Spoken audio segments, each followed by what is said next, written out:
Oi, pessoal, boa tarde. Hoje nós vamos dar continuidade, à compreensão dos elementos da estrutura organizacional. Na última aula, nós falamos sobre um dos elementos, que é o sistema de responsabilidade, mas existem mais três, que é o sistema de comunicação, o sistema de autoridade e o sistema de decisão, certo? Então, nós vamos dar continuidade para compreender esses quatro elementos e finalizar essa primeira parte aí da compreensão do funcionamento da estrutura organizacional. No primeiro, a gente falou do sistema de responsabilidade, a gente focou o sistema de responsabilidade a distribuir, as funções dos cargos, determinar aquilo que é o dever da pessoa fazer, o que ela se compromete, com que tipo de trabalho ela se compromete. E hoje nós vamos iniciar falando sobre o sistema de autoridade, que é o direito que a pessoa tem de fazer o trabalho. Para fazer o trabalho tem que ser dada determinada autonomia, a pessoa tem que ter um poder para poder desenvolver seu trabalho. Muitas das vezes as empresas elas determinam qual é a responsabilidade da pessoa, mas não dá a devida autonomia para ela desenvolver o cargo, diferente do cargo. Autonomia e poder não tem que ser dado só para cargos que estão em níveis hierárquicos elevados. É óbvio que eles vão ter uma autonomia direcionada para a responsabilidade, que pode ser maior, ou não, mas a autonomia para fazer o trabalho, diferente do cargo que a pessoa ocupa, ela tem que ter. Uma secretária tem que ter autonomia para poder fazer o seu trabalho. Então, se chega uma situação atípica, ela tem que saber como resolver e ter a liberdade de resolver aquilo sem que toda hora fique consultando seu supervisor. A mesma coisa um vendedor, a mesma coisa alguém de serviços gerais e faxineira, um próprio gerente. Ele não tem que toda hora ficar perguntando para o dono da empresa se acontece uma situação atípica, como resolver. Tem que ser dada autonomia, um poder dentro do cargo, limitado àquele cargo, para as coisas que ele possa resolver, sem ter que toda hora ficar se voltando ao seu supervisor. Isso é o sistema de autoridade. Quando a gente fala do sistema de autoridade, que está diretamente relacionado à autonomia e poder que a gente viu, tem alguns elementos que é importante que a gente compreenda. Esses elementos são os níveis hierárquicos, a amplitude de poder, a amplitude de controle que a pessoa tem, a delegação e a centralização e descentralização. O que são os níveis hierárquicos? Quando a gente desenha um organograma lá no sistema de responsabilidade e vai criando as departamentalizações, naturalmente a gente vai criando as hierarquias, As hierarquias são, num pequeno organograma aqui, olha que quadrado feio. As hierarquias são o nível organizacional, são os níveis organizacionais que as pessoas vão ocupando. Então, essa é uma primeira hierarquia de direção, essa é uma segunda hierarquia de gerência, e assim a empresa vai tendo várias hierarquias. Há muitos estudos que questionam o excesso de níveis hierárquicos numa empresa ser muito vertical, às vezes dificulta o próximo sistema nosso, que é o processo de comunicação. Mas pequenas empresas, muitas das vezes, elas têm uma hierarquia um pouco mais vertical. Mas nós temos que começar a analisar a possibilidade de ter uma hierarquia mais horizontal. Até porque se ela é mais horizontal, o supervisor naturalmente vai ter que dar mais autonomia para as pessoas trabalharem, para ele não se sobrecarregar. Então, os níveis hierárquicos são as subdivisões, que existem no organograma, e esses níveis hierárquicos, tradicionalmente falando, existe uma tendência a se verticalizar, mas nós temos que começar a analisar as possibilidades de níveis hierárquicos mais horizontais que verticais e distribuir melhor a autonomia e o poder da realização do trabalho para as pessoas, tá? Então, esse é o aspecto do nível hierárquico. Aqui a gente tem a amplitude de poder, que na verdade está relacionado ao controle. A amplitude, o controle que a pessoa tem sobre os seus supervisores. Porque quando a gente tem um organograma, no organograma fica claro quem que é subordinado a quem, e nessa subordinação, se a gente tem uma departamentalização por quantidade que a gente viu, às vezes a gente tem muitas pessoas subordinadas a uma única pessoa. Então, por exemplo, numa empresa que eu tenho um diretor, geral, um gerente comercial e um gerente administrativo, suponhamos que o gerente administrativo tenha como subordinado uma secretária de serviços gerais e o gerente comercial tenha subordinado a ele 15 vendedores, a amplitude de controle do gerente comercial nessa empresa, ela é muito maior. O que é isso? Amplitude de controle. Ele é a pessoa que tem maior quantidade de funcionários sob sua supervisão. Então, quanto mais pessoas eu tenho que supervisionar, que eu tenho que verificar o trabalho, se está sendo feito, da forma que está sendo feito, maior a minha amplitude de controle, né? Então, na verdade, não está tão relacionado ao poder, está mais relacionado ao controle. Quantas pessoas eu tenho que acompanhar o trabalho, né? Acompanhar o que está sendo feito. Então, quanto mais pessoas eu tiver diretamente subordinadas a mim, maior a minha amplitude de controle. Só que às vezes muitas pessoas nas organizações têm uma amplitude de controle muito grande e isso causa uma sobrecarga. Aí vai recair novamente sobre a necessidade de rever a questão da autonomia de cada um dos seus cargos, ok? Um outro aspecto que é importante a gente ver quando fala de sistema de autoridade é a questão da delegação. O que é delegar algo? Delegar é a gente compartilhar por um período de tempo alguma determinada tarefa, alguma determinada função que a gente precisa.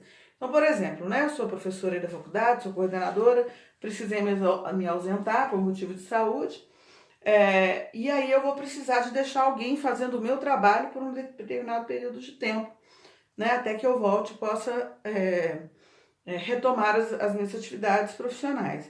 Então, por um período de tempo, alguém vai me substituir. Bom, a responsabilidade pelas funções deixam de ser minhas, porque eu não estou naquele momento na empresa? Não. Eu compartilho, quando eu estou delegando, né? Eu compartilho a responsabilidade com quem eu estou delegando. Então, eu tenho que saber muito bem quem é a pessoa. Tem que ser feita uma escolha muito minuciosa sobre quem irá substituir. Desculpa, durante aquele período de tempo que você vai ficar ausente. Então, eu escolho uma pessoa que irá me substituir, eu compartilho da responsabilidade, mas não só da responsabilidade.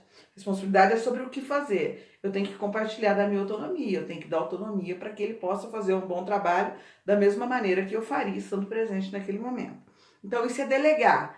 Por um determinado período de tempo, eu vou compartilhar a minha função por alguma necessidade, pedir que alguém faça o meu trabalho por mim, mas eu não transfiro a responsabilidade. Eu compartilho essa responsabilidade e junto com a responsabilidade eu compartilho a autonomia. Ok? Aí nós temos por último a centralização e a descentralização.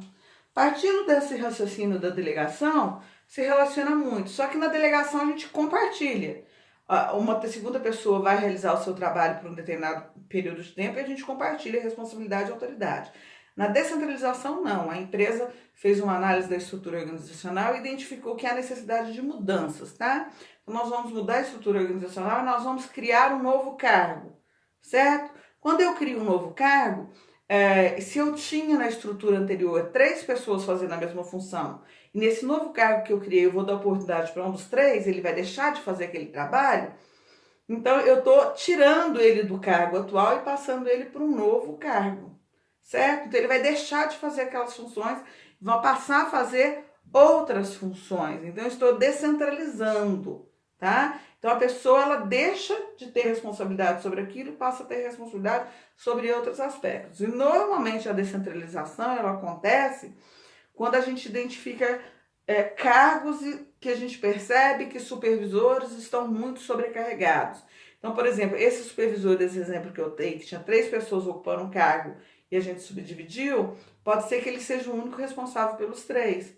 E quando você subdivide e cria um outro cargo, né, e esse cargo não necessariamente vai estar subordinado a esse mesmo supervisor, a gente está tirando um pouco da sobrecarga de trabalho da pessoa. Mas na descentralização eu transfiro as responsabilidades e eu transfiro a autoridade. A pessoa deixa de ter responsabilidade e autoridade que tinha e passa a ter novas responsabilidades e autonomia sobre essas responsabilidades que foram definidas.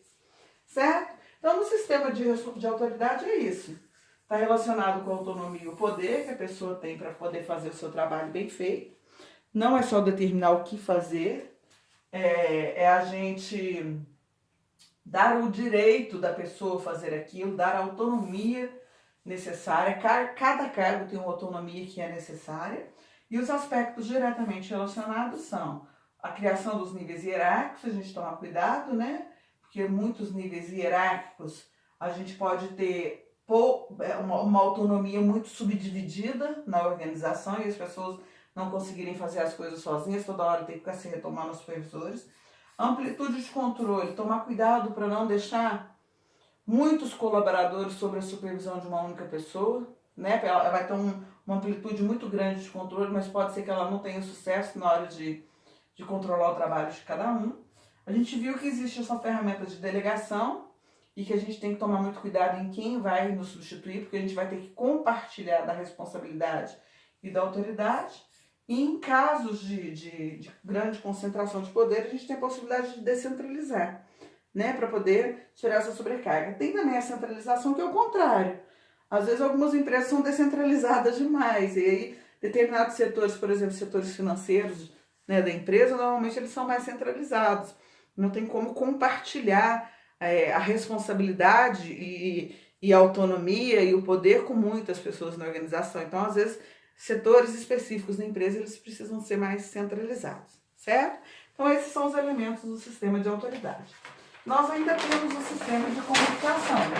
Então, a gente viu de responsabilidade, e o principal aspecto foram as departamentalizações, a gente viu de autoridade e agora de comunicação. O sistema de comunicação, a gente sempre tem que fazer alguns questionamentos na empresa, que é o que está sendo comunicado, quem vai comunicar, para quem vai comunicar, por que está sendo comunicado, como está sendo comunicado, quando isso vai ser comunicado. A comunicação, gente, é o que faz a empresa sobreviver. É como se fosse o corpo humano e o sangue circulando. A informação é o sangue que circula. A informação ela tem que circular em todos os setores, né? Para os setores que são as informações, cada uma para os setores que são de sua necessidade. Então a gente tem que fazer as informações circulares de maneira clara, objetiva, e que as pessoas compreendam e façam da maneira que se esperam que elas façam. Por quê? Porque a gente tem um processo de comunicação, que aqui a gente tem um emissor, que é a pessoa que emite a informação, né, para um setor ou para os setores, para os colaboradores. Essa pessoa vai escolher o meio mais adequado e do outro lado a gente tem um receptor. Só que a gente tem que ter certeza de que quem emitiu a mensagem foi claro e de quem recebeu a mensagem compreendeu essa mensagem. E que para isso aconteça, é muito importante que a gente estabeleça os meios adequados. Às vezes é chamar para uma conversa, mas às vezes a gente vai ter que utilizar de outros meios. Eu coloquei alguns exemplos aqui, né? A gente pode fazer isso por meio de reuniões, a gente pode enviar e-mails, quadros de avisos, formulários de controle, são formas de comunicar informações, né? Principalmente porque registram dados e nos possibilitam análises que são importantes. Os manuais de procedimentos é uma forma de circular informação, os ofícios são formas de circular informação. Então, assim, qual o meio que nós vamos utilizar, a gente vai ter que ter o cuidado de escolher. Então, se eu quero só dar um aviso que hoje a empresa vai fechar um pouco mais cedo por motivo qualquer que seja, qual que é o meio que eu vou utilizar? Eu vou chamar o supervisor, cada supervisor vou pedir que formalmente, informalmente, né, verbalmente, comunique aos seus colaboradores.